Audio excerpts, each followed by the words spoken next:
Olá, eu sou Luciane Raposo e esse é o Literatura para a Vida, um canal em que, de modo geral, a gente não trabalha com resenhas, mas com reflexões sobre a vida, a literatura e as transformações e conquistas das nossas vidas a partir do hábito da leitura, hábito mesmo, cotidiano, como qualquer outro hábito. O leitor fortuito, o leitor que lê apenas eventualmente, dificilmente ele vai avançar para águas mais profundas. Dificilmente ele vai avançar no percurso de desenvolvimento e de reformatação do cérebro. Usando essa expressão que nós utilizamos muito na informática, na internet, nesse tipo de coisas, quando eu falo em reformatar um cérebro, eu quero dizer que algumas coisas não acontecem, algumas conexões, um amadurecimento, algumas compreensões. É como se nosso cérebro não amadurecesse o suficiente em alguns aspectos se nós não desenvolvermos o hábito da leitura. Por isso que muitas vezes eu pontuo isso, tanto para os responsáveis dos meus alunos que são crianças, quanto para os meus alunos que são adultos. Falo isso em palestras, em formações, em livros, uma série de circunstâncias, e falo muito aqui no canal sobre isso.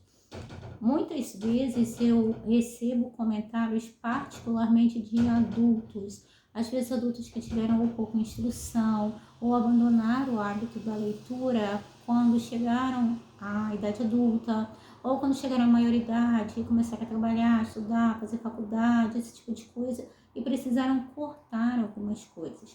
Eu costumo dizer que a gente não muda as pessoas, a gente inspira as pessoas. Então, muitas vezes nós pesamos a mão no sentido de que ou precisamos mudar os outros, ou nós precisamos ter uma fórmula mágica que vamos copiar. Mas um leitor mesmo do cotidiano, é alguém que tem uma vida muito personalizada nesse aspecto. É mais ou menos como questões alimentares, questões de cotidiano, questões de decoração em casa, de convívio, de trabalho, de relações, de modo geral. Por mais que nós vivamos numa sociedade ocidental, porque o Brasil está no ocidente, há uma distinção, inclusive nas regiões do Brasil. Então não dá para dizer que ser leitor é isso, isso e isso. Mas ser leitor é, acima de tudo, sempre ler. Claro que em uma outra ocasião vai falhar, um outro dia você não vai conseguir parar para ler, às vezes está doente, está alguém doente, aconteceu uma desgraça, aconteceu alguma circunstância. Eu mesma acabei de passar pelo mês de agosto com o aniversário do meu pai e Dia dos Pais. Meu pai morreu ano passado. Então é uma realidade que ainda não está bem estabelecida na minha vida. Foi bastante desafiador. Mas de modo geral, não se é leitor se a gente não constrói um cotidiano de leitor. E isso tem relação com essa ideia que as pessoas têm de que algumas pessoas nasceram para serem leitores, algumas pessoas nasceram inteligentes, algumas pessoas nasceram organizadas, algumas pessoas nasceram disciplinadas e outras não. É mais ou menos como se fosse, a grosso modo, aquela predestinação que algumas correntes religiosas seguem. Este nasceu para ser salvo e este não. Como cristã católica, obviamente não acredito nisso. Acredito que Deus nos fez todos para o bem, para a concórdia, para a felicidade eterna, mas que depende de nós também. Inclusive eu falo, o cristianismo católico me ajudou a me tornar a pessoa que eu sou nos dias de hoje, que ainda tem muita coisa para evoluir. Mas não é só uma questão de religião ou de conceitos equivocados. Essa ideia de que a pessoa não foi predestinada a ser leitora porque ela não segue a cartilha do outro.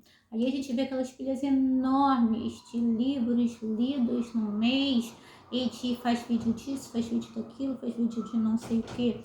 Eu sei de algumas pessoas que fazem vídeos maravilhosos de livros, de resenhas, mas eu não tenho paciência. Não tenho paciência para assistir. Por quê? Porque, de modo geral, eu quero ler o livro. Já contei para vocês a minha experiência com Great Expectations, que foi o último livro do Dickens que eu li. Eu tenho procurado ler um Dickens por ano. Agora estou começando a engatinhar com as aventuras do Sr. Pickwick, que ele é completamente trabalhado, os amigos dele também. E então, nesse livro, eu pulei a introdução, pulei o texto de apoio e voltei depois. E aí compreendi algumas coisas que não tinha compreendido. A gente sempre precisa lembrar do conselho de Cecília Meirelles, ou isto ou aquilo. Toda escolha, ela traz em si uma exclusão. Então, quando eu escolho desconectar da internet, das redes sociais, seja lá do que for, porque eu quero ler por 20, 30 minutos antes de dormir, é uma escolha minha, mas que vai ter um impacto a longo prazo. Essa semana, uma das minhas alunas adultas chegou novamente comentando: ai, que eu leio muito devagar. Ela não lê devagar, ela ainda não tem ritmo. O cérebro não foi criado para ler. De modo geral, a maior parte das nossas habilidades, antropologicamente falando, de séculos e séculos atrás, podemos falar até em milênios, né? Ele não foi constituído, parte do nosso corpo não foi constituída para que nós fazemos hoje em dia. O ser humano ele é adaptativo. Então, o ciclo circadiano interfere, a cultura, as emoções, tudo isso interfere. E não existe essa coisa de eu nasci para ser leitor, eu nasci para ter sucesso, eu nasci para ser organizado, ou é fácil para você porque você tem talento. Talento é algo que às vezes é uma inclinação forte. É possível que tenha nascido com um talento sociocognitivo, sociolinguístico, nunca cheguei bem. Embora eu goste muito da teoria das inteligências múltiplas, acho que tem tudo a ver. Mas o que eu quero dizer é que quando a gente ouve as pessoas falando assim, eu não consigo ler. Será que você tentou o suficiente? Ou será que você tentou 2 dias e cansou porque estava chato? O tédio é natural, o tédio é indispensável para os seres humanos, assim como o descanso. O descanso, o repouso, eu já falei aqui, não é o dormir. Então, se a sua mente está cansada, a sua mente precisa descansar. Aí você vai fazer alguma coisa física, agitada.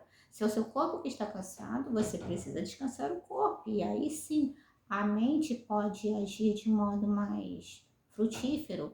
Mas dizer que eu leio devagar, ou eu não sei ler, ou eu não consigo ler, quando você não chegou no final da sua vida, de modo geral, é jogar a toalha e reconhecer-se incompetente. Mas a maior parte das nossas competências, elas vieram com a evolução, com a conquista das tecnologias. Eu trabalho história do cotidiano com os meus alunos, inspirada na Escola dos Análises, na França, no começo do século XX, e deixo bem claro para eles essa tecnologia que a gente tem nos dias de hoje é o acúmulo de uma herança cultural de todas as tecnologias a partir do domínio do fogo, do domínio da pecuária, da agricultura, da habitação, da sociedade, do monoteísmo também, porque o monoteísmo foi algo que conseguiu reorganizar a nossa vida. Então isso tudo tem relação. E esse livro que eu retirei bastante da área de não ficção ali, para reler, Garra, ele fala muito sobre isso, sobre essa questão de que quem não desiste é quem persevera e conquista. A conquista não está diretamente associada ao talento. E isso na nossa sociedade incomoda muito. Porque se nós pensarmos quem é o ídolo pop dos últimos anos, das últimas décadas, Leonardo da Vinci. E aí aqui em cima eu tenho a biografia do Da Vinci, uma biografia maravilhosa, escrita pelo Walter Isaacson. Se eu não me engano, essa é a pronúncia do nome dele, mas deixa claro que Leonardo da Vinci sempre viveu uma vida completamente desordenada, financeiramente, emocionalmente, em termos afetivos, tudo. Ele nunca colheu os frutos, porque ele era um pluriapto, mas ele era um pluriapto que não se organizava, não persistia nas coisas. E por que a gente não persiste? Porque dá trabalho. E muitas vezes nós acreditamos nessa falácia de que é preciso ter talento para ter sucesso. Mas o talento é só um presente que você recebe. mas que se você não desembrulhar, não abrir, não aprender a usar, não vai adiantar nada. Então não existe essa predestinação. Existe você tentar todos os dias, você buscar todos os dias, em termos de alimentação, de vida, de profissão, de relacionamento, de tudo, fechando as abas e fechando principalmente os olhos e os ouvidos para a comparação com o outro, porque muitas vezes o perfeccionismo está associado à vaidade.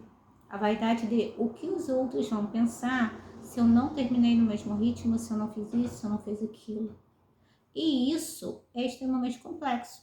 Como eu disse ontem na turma de adultos, perfeccionismo é uma procrastinação sofisticada.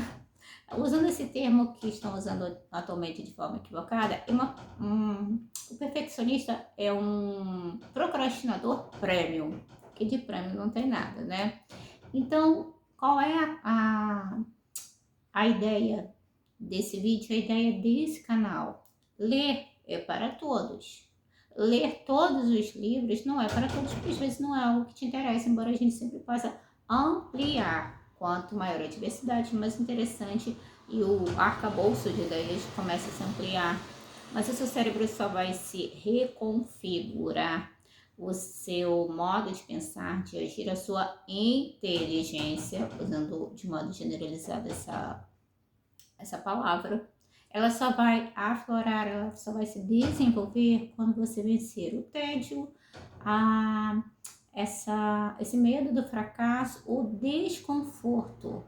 Porque ler é para todos, mas ler precisa que você faça o seu esforço, sem se comparar com ninguém. Porque se é para todos, todos podemos encontrar o caminho, não é mesmo?